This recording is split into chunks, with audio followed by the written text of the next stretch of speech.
Good afternoon, ladies and gentlemen.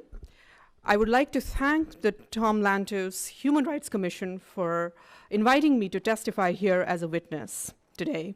It's worth remembering that this commission is named after the late Congressman Tom Lantos, a Hungarian-born Holocaust survivor. In July 2003, he said, "Indians and Jews share a passionate commitment to respect for others, for the rule of law, and for the mindless, vicious, fanatic Islamic terrorism."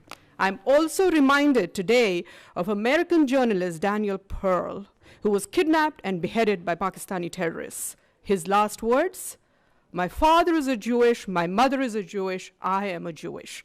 Honorable members of the Tom Lantos Commission, I speak before you the last words of Daniel Pearl in my own words. My father is a Kashmiri Hindu, my mother is a Kashmiri Hindu, I am a Kashmiri Hindu, and our home and lives in Kashmir were destroyed by radical Islamic terrorism. As I begin to speak, I am choked. As I begin to speak, I'm choked by the thoughts of those voices I represent here, because their voices were extinguished in the most brutal fashion. I am a member of the minority Hindu community from Kashmir, victim of the worst ethnic cleansing witnessed in independent India. I speak here today because I am a survivor. An innocent young woman, a lab assistant in a school, wasn't as lucky as I was. She was abducted, blindfolded, gang raped, and cut into two halves on a mechanical saw while still alive. Her name was Girija Tikku. Her only crime, her faith. I am her voice today. I am also the voice of young Kashmiri Hindu engineer who was hunted by terrorists, again for his faith.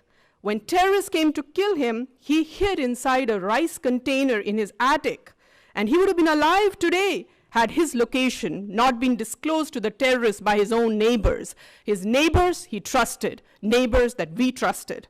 The terrorists shot him through the container and forced his wife to eat the blood-soaked rice. His name was B.K. Ganju. His crime, his faith.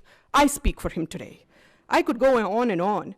We have seen ISIS level of horror and brutality in Kashmir 30 years before the West was even introduced to the brutalities of radical Islamic terror.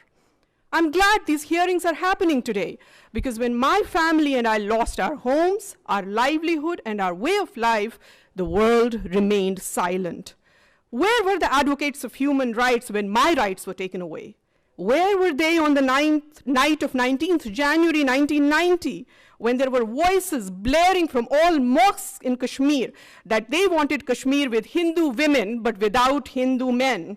Where were the saviors of humanity when my feeble old grandfather stood with 2 kitchen knives and an old rusted axe, ready to kill my mother and I in order to save us from the much worse fate that awaited us if we landed in the hands of terrorists on the same fateful night?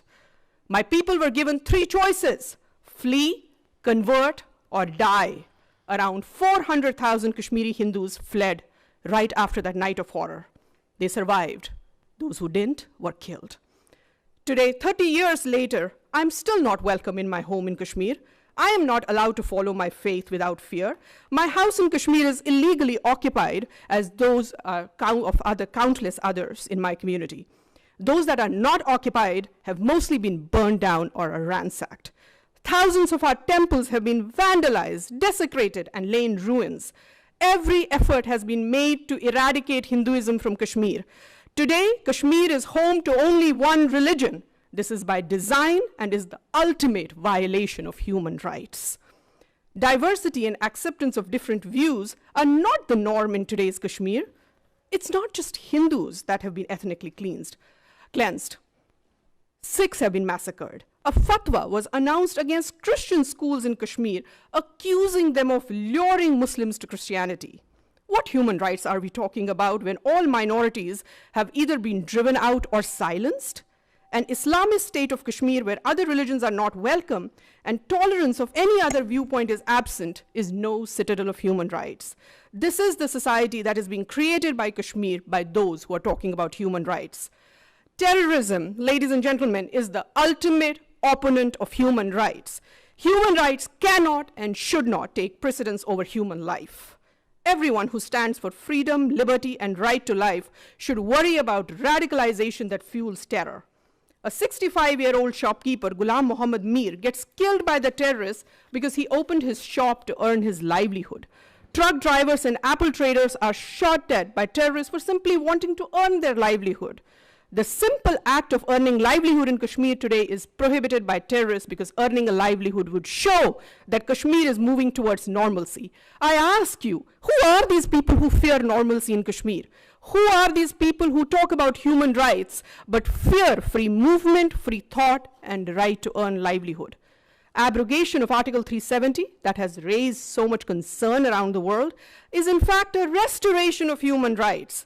Indian Constitution, which is modeled on the US Constitution, Indian Constitution, excuse me, everybody. Indian Constitution, which is modeled on the... I want to say, just, I mean, we want to give everybody the respect of listening to them, so I would urge that nobody interrupt. Thank you so much, All right. Chairman. I was saying that Indian Constitution, which is modeled on the US Constitution, is the most liberal document in the world. The Constitution was not applicable to J&K in totality as long as Article 370 was in force. After abrogation of Article 370, people of Jammu and Ladakh have been liberated from the tyranny of being half citizens in their own country. Child marriage, which was responsible for child trafficking and sex trafficking, has been made illegal in Kashmir. Kashmiri women and LGBTQ community in Kashmir has been given the same rights as other Indian citizens. As a mother, it's very important to me now that child marriage has been outlawed in Kashmir. Today, I'm delighted that Kashmiris have the same rights as Indian citizens.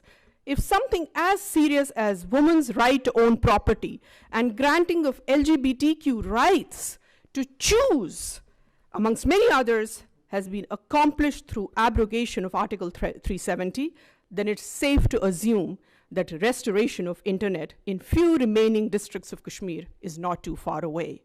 I am a proud daughter of Kashmir. I am a proud legatee of India's composite civilization. Terrorism has uprooted me and snatched my home from me.